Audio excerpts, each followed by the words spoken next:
If you have pictures in your document, you want them to look as good as possible. Sometimes that means making a few adjustments, like changing the color, adding an effect, or just applying a border. To get started, select the picture you want to modify. This will open the Format tab on the right. Here you'll find everything you need to edit the image. First, I'm going to show you how to crop it to a different size. Just click the Crop command, and you'll see a series of cropping handles around the edge of the picture. You'll need to place your mouse right over these handles, or you might grab one of the sizing handles by mistake. Now click and drag the handle, and the part of the image that's going to be cropped out will be highlighted gray. Just keep making adjustments as needed, and then deselect the command, or just press Enter when you're done. You may have noticed that there's a drop-down arrow below the Crop command. If we mouse over Crop to Shape, we can change the shape of the image so it's not just a square or a rectangle.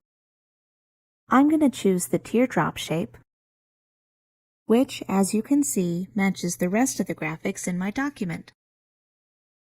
In some cases, you may want to change or correct the color of your image or add some kind of special effect. You can access these options in the Adjust group. For example, if you go to Corrections, you can soften or sharpen the image. Just take a look at the thumbnails to see what it's going to look like. You can also adjust the brightness and contrast. I think this one looks good. Let's take a look at the Color command next. Here you can change the saturation, as well as the color tone, which controls how warm or cool the image appears. You can even change the color of the picture altogether using the theme colors that are currently applied to your document. I'm just going to change the color tone. Then take a look at the last command in the group, Artistic Effects.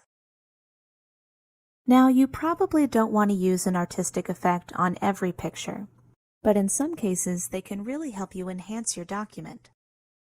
For example, I like this effect because it makes the photo look like a painting or an illustration, and that matches the bold look that I'm going for perfectly.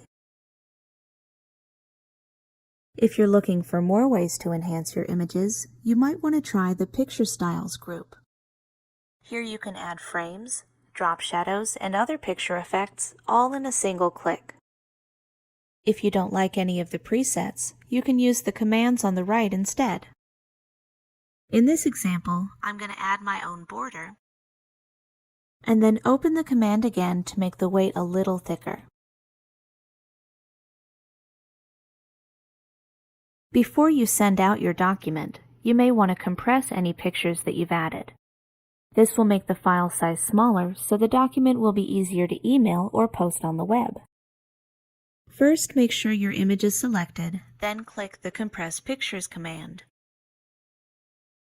Notice that there's an option to delete cropped areas of pictures.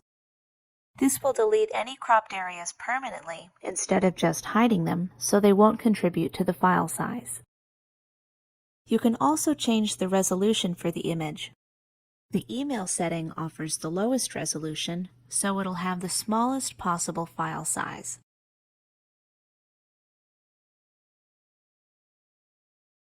Now, the look of the picture has changed a bit. That's because compression lowers the quality of the image. Often that's not what you want. For example, if you're planning to print the document instead of sending it online. You'll just have to decide whether higher quality or lower file size is more important to you, depending on the situation. Now you know how to format pictures in Word. Don't be afraid to experiment with the options we've talked about today. With so many tools at your disposal, you can do all kinds of creative things with your images.